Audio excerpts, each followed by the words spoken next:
మీకు కూడా CapCut videos అనేవి డౌన్‌లోడ్ కావట్లేదా? ఎక్స్‌పోర్ట్ చేసేటప్పుడు ప్రో ఐటెమ్ అని చూపిస్తుందా? దాని వీడియో మీకోసమే. సో, క్యాప్‌కట్ న్యూ వెర్షన్స్ అయితే ఫ్రీ కాదనమాట. కానీ నేను చెప్పినట్టు చేస్తే ఫ్రీగా మీరు ప్రో ఐటెమ్స్‌ని కంప్లీట్‌గా యాక్సెస్ చేసుకోవచ్చు. యాస్ వెల్ యాస్ మీ వీడియోస్‌ని ఫ్లెక్సిబుల్‌గా ఎక్స్‌పోర్ట్ కూడా చేసుకోవచ్చనమాట. సో, దానికంటే ముందు if you like my video do like, share and subscribe to my channel for more info. So, let's get started. So, ఇదైతే నేను ఎడిటింగ్ ఫినిష్ చేసుకున్న వీడియో. దీన్ని ఎక్స్‌పోర్ట్ చేయడానికి ట్రై చేద్దాం ఇప్పుడు. చూస్తున్నారు కదా! ఇది ఎక్స్‌పోర్ట్ అనేది అవ్వట్లేదు. ఎక్స్‌ట్రాక్ట్ ఆడియో ఫీచర్ అనేది యూజ్ చేశామని చూపిస్తుంది. నేను ఈ ఒక్క ఫీచర్ యూజ్ చేశాను కాబట్టి ఇదొకటి చూపిస్తుంది. మీరు ఏవైతే ప్రో ఫీచర్స్ యూజ్ చేసి ఉంటారో అవన్నీ ఇక్కడ డిస్‌ప్లే అవుతాయి. So, back to edit. So, ఈ ప్రాబ్లమ్‌ని ఎలా ఓవర్‌కమ్ చేయాలో ఇప్పుడు మనం చూద్దాం. సో, ఫస్ట్‌లీ మీరు చేయాల్సిందల్లా ఏంటంటే మేక్ ష్యూర్ మీ ట్రాక్ అనేది మ్యూట్ అవ్వాలి. చూసారు కదా! ఇక్కడ నేను ఈ ట్రాక్ అనేది మ్యూట్ చేశాను. లేకపోతే ఎండ్‌లో ఆ audio and original audio 2 combine అయిపోయి క్లమ్జీ అయిపోతుందనమాట. So, make sure you mute this track. So, ఇప్పుడు మనం మీరు ఏదైతే వీడియో ఎడిట్ చేసుకున్నారో మొత్తం ఆ ఫీచర్స్, ఆ క్లిప్స్ అన్నీ కూడా సెలెక్ట్ చేసుకోవాలి. ఇప్పుడు ఈ ఏదో ఒక క్లిప్ పైన రైట్ క్లిక్ చేయండి. రైట్ క్లిక్ చేశాక మీకు క్రియేట్ కాంపౌండ్ క్లిప్ అనే ఆప్షన్ కనిపిస్తుంది. Click on thought. సో, చూసారా? ఇప్పుడు మొత్తం మీ క్లిప్స్ అన్నీ కూడా కంబైన్ అయిపోయి సింగిల్ క్లిప్ తయారవుతది. సో, అగైన్ దీనిపై రైట్ క్లిక్ చేయండి. ఇక్కడ చూసారా? ప్రీ ప్రాసెస్ కాంపౌండ్ క్లిప్ అని ఒక ఆప్షన్ కనిపిస్తుంది. Click on thought.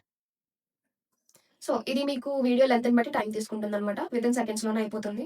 చూసారు కదా ఇక్కడ 100% అయిపోయింది. సో, ఇప్పుడు మీరు చేయాల్సిందేంటంటే సైడ్‌లో మీ పాత్ కనిపిస్తుంది. మీ వీడియో యొక్క నేమ్ అండ్ మీ వీడియో యొక్క పాత్ కనిపిస్తుంది. సో, మీరు ఆ పాత్‌లోకి వెళ్ళాలి. So, open file manager. So, ఇక్కడ నాకైతే వీడియోస్‌లో పాత్ చూపించింది. సారీ, సి డ్రైవ్‌లో, యూజర్స్‌లో, వికీలో, వీడియోస్, మూవీస్, ఇక్కడ మీకు క్యాప్‌కట్ డ్రాఫ్ట్స్ అని ఒక ఫోల్డర్ కనిపిస్తుంది. Click on thought. క్లిక్ చేసాక మీరు క్రాస్ చెక్ చేసుకోండి. ఆ ఫైల్ నేమ్ ఏంటి 1226 ఇక్కడ నా ఫైల్ నేమ్. సో, అలాగే మీ ఫైల్ నేమ్ కూడా మీరు రీచెక్ చేసుకోండి. 1226 అనేది ఇక్కడ. Click on thought. సో, ఇక్కడ రిసోర్సెస్ అని కనిపిస్తుంది మీకు. రిసోర్సెస్ అనే ఫోల్డర్ కనిపిస్తుంది. సో, ఆ ఫోల్డర్ క్లిక్ చేయండి. క్లిక్ చేసాక ఇక్కడ